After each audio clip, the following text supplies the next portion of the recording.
আমরা যাতে ইনফ্যাক্ট এনআইডির সাথে যদি যুক্ত হয় তাহলে নির্বাচনের আগের দিনে ভোটার হতে পারবে, সেই রকম যাতে হওয়া যায়, অটোমেটিক স্বয়ংক্রিয়ভাবে হওয়া যায়, আমরা সেই সব বিষয়ে বিবেচনা নিচ্ছি এবং আমরা সুপারিশ করব এবং অনেক সুপারিশ আসছে, ওই যে ব্যতিক্রমধর্মী এবং সাংঘর্ষিকও অনেকগুলো।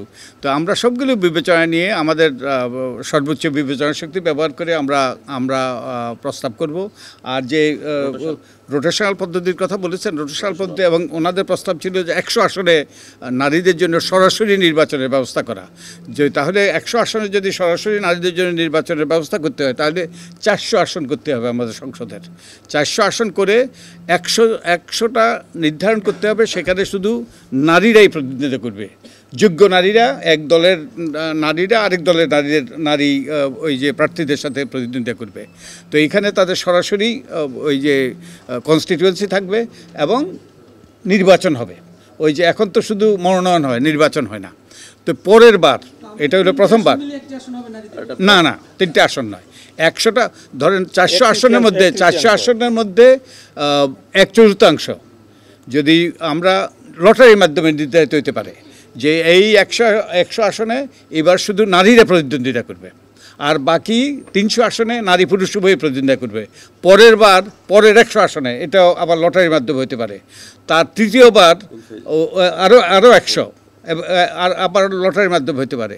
চতুর্থবার ওই যে শেষ 100। তো এই 4 টার্মের মধ্যে প্রত্যেকটা আসন থেকে একজন নারী সরাসরি অন্যদের সাথে প্রতিদ্বন্দ্বিতা করে যোগ্যতার ভিত্তিতে নির্বাচিত হয়ে আসার সুযোগ পাবে।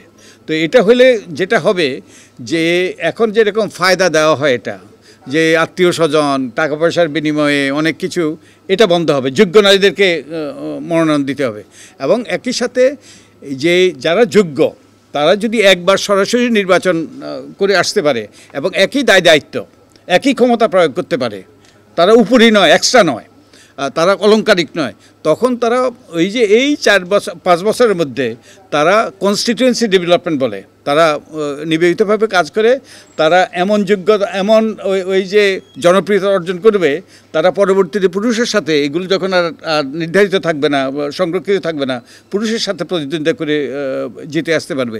এই ধরনের পদ্ধতি কিন্তু পশ্চিমবঙ্গের, কেরালার, ভারতের স্থানীয় সরকার পর্যায়ে আছে এবং ওখানে যেমন কিছুদিন আগেও পশ্চিমবঙ্গে 1/3 নারীদের জন্য সংরক্ষিত ছিল এই রকম ঘূর্ণায়মান পদ্ধতিতে, কিন্তু বাস্তবে নারীদের প্রতিনিধিত্ব ছিল অনেক বেশি, কারণ ওই সরাসরি আসন থেকে তারা নির্বাচিত হয়ে আসার সুযোগ পেয়েছিল, যার ফলে সত্যিকার অর্থে যোগ্য নারীরা ক্ষমতায়িত হয় এবং একঝাঁক নারী নেতৃত্ব গড়ে ওঠে এবং নারীদের প্রতি যে বঞ্চনা, বৈষম্য, সেটার অবসান ঘটে।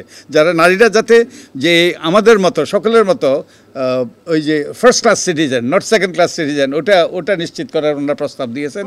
তো সাবেক 3 কমিশনের ব্যাপারে আমরা আলোচনা করেছি।